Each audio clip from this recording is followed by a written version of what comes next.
Hello দর্শক, আসসালামু আলাইকুম। সবাইকে স্বাগতম জানাচ্ছি আমার আজকের পর্বে। আজকে আমি আপনাদের ময়দার আলু দিয়ে দারুণ মজার অনেক বেশি খাস্তা আলু পুরি তৈরি করে দেখাবো।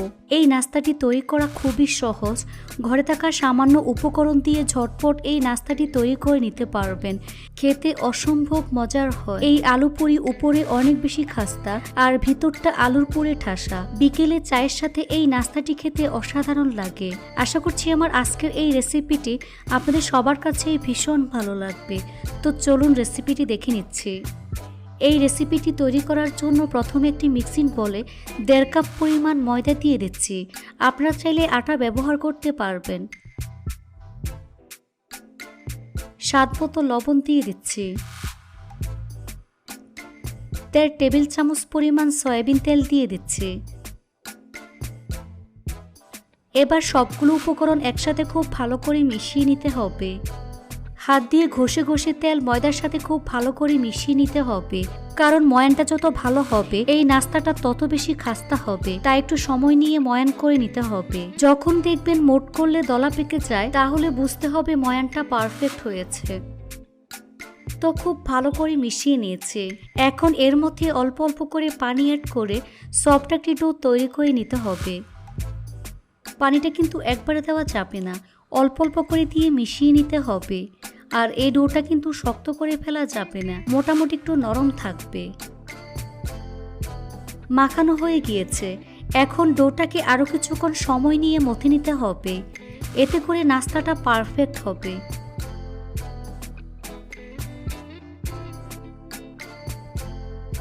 এই তো আমার ডো তৈরি হয়ে গিয়েছে। এখন ঢেকে রেখে দেব প্রায় 30 মিনিটের জন্য। এখানে একটি মিক্সিং বলে 2টি মিডিয়াম সাইজের সিদ্ধ আলু খুব ভালো করে ম্যাশ করে নিয়েছি। এখন এর মধ্যে 1/4 কাপ পরিমাণ পেঁয়াজ বেরেস্তা দিয়ে দিচ্ছি। 2 টেবিল চামচ পরিমাণ ধনিয়া পাতা কুচি, 1/2 চা চামচ পরিমাণ চিলি ফ্লেক্স দিয়ে দিচ্ছি। 1/2 চা চামচ পরিমাণ লবণ দিয়ে দিচ্ছি। 1/2 চা চামচ পরিমাণ চাট মশলার গুঁড়ো দিয়ে দিচ্ছি। এবার সবগুলো উপকরণ খুব ভালো করে মিশিয়ে নিতে হবে।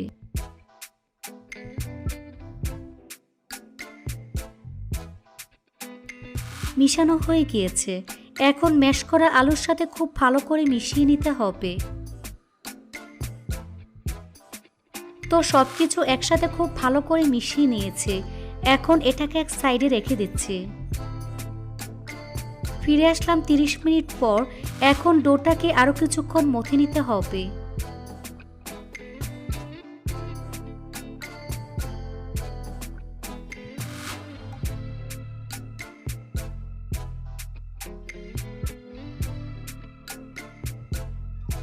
তারপর ডোটাকে সমান 6 ভাগে ভাগ করে নিচ্ছি।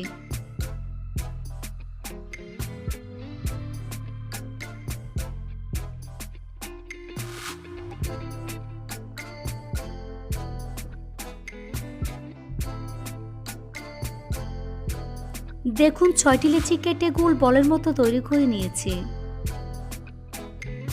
এবার এখান থেকে একটি বল নিয়ে এভাবে 2 হাত দিয়ে চেপে চেপে ছড়িয়ে দিচ্ছি। সাইডটাকে একটু পাতলা করে নিতে হবে আর মধ্যের অংশটা একটু ভারী হবে। দেখুন এরকম বাটির মতো তৈরি করে নিয়েছি। এখন এর মধ্যে পরিমাণ মতো আলুর মিশ্রণ দিয়ে দিচ্ছি।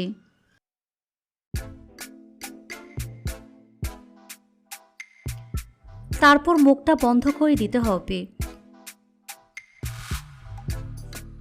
এভাবে চারপাশ থেকে চেপে চেপে সিল করে দিচ্ছি।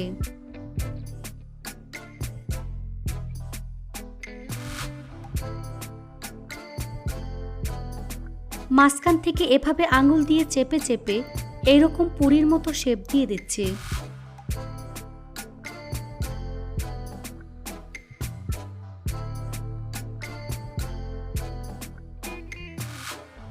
এই তো আমার একটি পুরি তৈরি হয়ে গিয়েছে।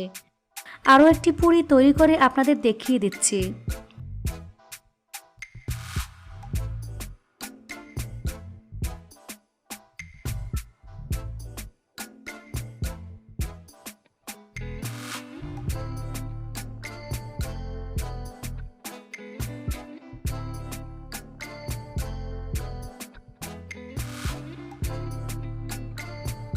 এই তো আমার আরও একটি পুরি তৈরি হয়ে গিয়েছে। এভাবে আমি সবগুলো পুরি তৈরি করে নিয়েছি। এবার চুলা একটি ফ্রাই প্যান বসিয়ে পরিমাণ মতো সয়াবিন তেল দিয়ে তেলটাকে মিডিয়াম আঁচে গরম করে নিয়েছি। চুলার আঁচ মিডিয়াম টু লো হিটের মাঝামাঝি রেখে এর মধ্যে পুরিগুলো একে একে দিয়ে দিচ্ছি।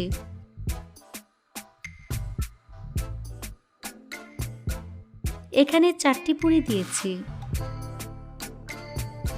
কিছুক্ষণ পর যখন দেখবেন কালার চেঞ্জ হয়ে উপরে ভেসে উঠেছে, তখন এগুলোকে উল্টে দিতে হবে।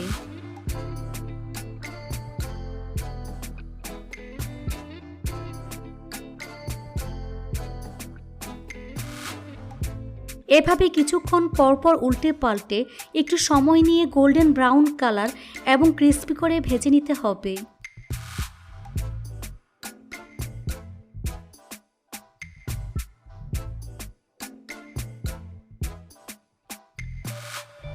ভাজা হয়ে গিয়েছে, দেখুন খুব সুন্দর কালার চলে এসেছে এবং অনেক বেশি ফুলকো হয়েছে। এখন তেল ছেঁকে নাস্তার প্লেটে নিয়ে নিচ্ছি। সবগুলো পুরি আমি উঠিয়ে নিচ্ছি। তারপর পরিবেশন করে আপনাদের দেখিয়ে দিচ্ছি। দেখুন আমার পুরিগুলো দেখতে মাশাআল্লাহ কতটা সুন্দর এবং কতটা লোভনীয় হয়েছে, আর অনেক বেশি ফুলকো হয়েছে। এটা শুধু দেখতেই সুন্দর না, খেতে অনেক বেশি মজার হয়েছে। এভাবে একবার হলেও তৈরি করে দেখবেন। আশা করছি বাসার ছোট থেকে বড় সবাই অনেক বেশি পছন্দ করবে আর মজা করে খেয়ে নেবে। রেসিপিটি ভালো লাগলে অবশ্যই একটি লাইক দিবেন। চ্যানেলটি সাবস্ক্রাইব করার অনুরোধ রইল। আজ এখানে বিদায় নিচ্ছি। সবাই অনেক বেশি ভালো থাকবেন। আল্লাহ হাফেজ।